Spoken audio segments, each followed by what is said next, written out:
So we got burned again by yet another Supreme Court justice, and it's a Supreme Court justice I thought I was pretty confident in that she would stay conservative. Amy Coney Barrett, and already she has refused to. She turned away a challenge to Indiana University's requirement that all students be vaccinated against COVID-19. Hello, Amy, are you in favor of freedom or not? Apparently the answer is not, because she turned it away. Giving no explanation, Barrett yesterday summarily denied a request to block the vaccine mandate from 8 students who said their constitutional rights were being violated. Amy Coney Barrett! She's like, nope, sorry, you got to get vaccinated. Okay. We do good with judges, right? Don't we, though? Man. And that Supreme we can't Court, get it right. We just can't get it right. It might be time to pack the court.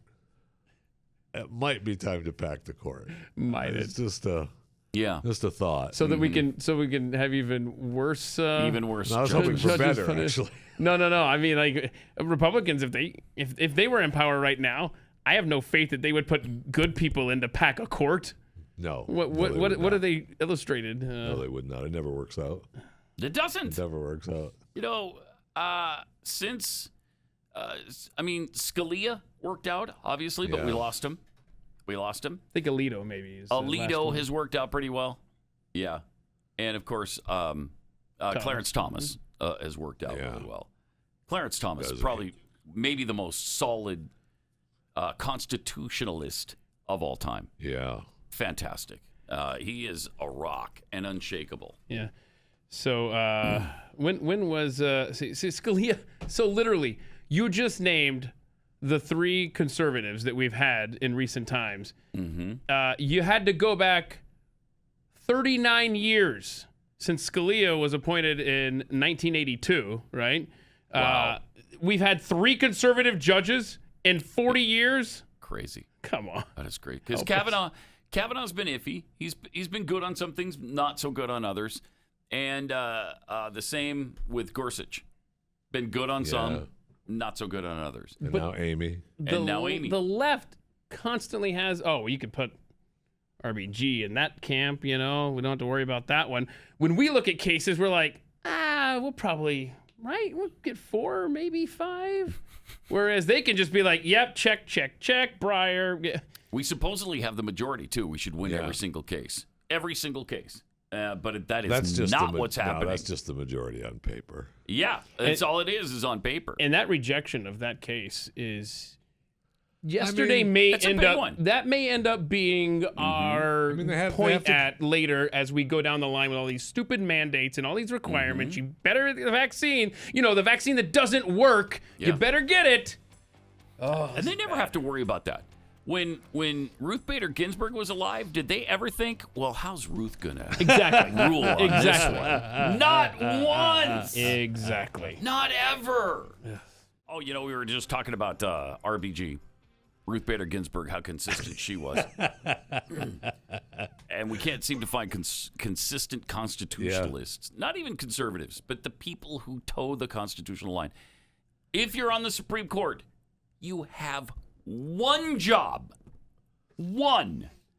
Is it constitutional according to the United States Constitution? That's it. Not the South African Constitution? No, not the Canadian. And listen to what RBG said about all that. You should certainly be aided by all the Constitution writing that has gone on. This is, advice on how you put together a Constitution if you're building a new Constitution in your country.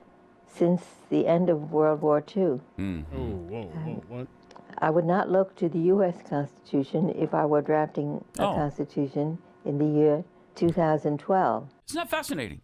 So it's the year 2012 when she's saying this. She wouldn't look to the U.S. Constitution. That's her one job, to look to the U.S. Constitution, and she wouldn't do it. And by the way, she didn't do it.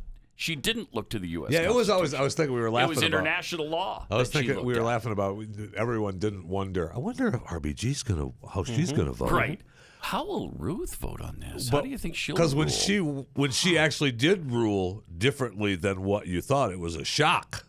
And I don't know that I can't think of an example off the top of my head. I can't think of a time when that would have happened. I can't think of one. I might look at the Constitution of South Africa. South Africa. That was a deliberate attempt. It was a deliberate attempt. Have a fundamental instrument of government that embraced that embraced basic human rights. Basic human rights, because we know nothing about that here. Had an independent judiciary. Oh, an independent judiciary? What an idea! How's that going in South Africa, by the way? No, not well. Of course, it's not going that well right now here, but in 2012 it was better. I mean, an independent judiciary? It really is. I think 3 co-equal branches of government. One of them is the independent judiciary. Huh. Did she go to college or what? A great piece of work that was done. Great piece of work. Much more recently than the U.S. Constitution. The one in Canada. Canada. Yeah, I love it. Has a Charter of Rights and Freedoms. They know what they're doing. The Canadians, you kidding me? 1982. Oh, in 82. Well, that's way better than 1791 or 87 when it was originally written, voted on, passed. Whatever. One of those dates in there. It's old and dusty. It's a nightmare, isn't it? She was horrifically bad. A horrifically bad Supreme Court justice. We're talking about Ruth Bader Ginsburg. Yes, we are now, talking. Right? Yes, we are. Okay. Yes, we are. Rest her soul. She was awful. The worst.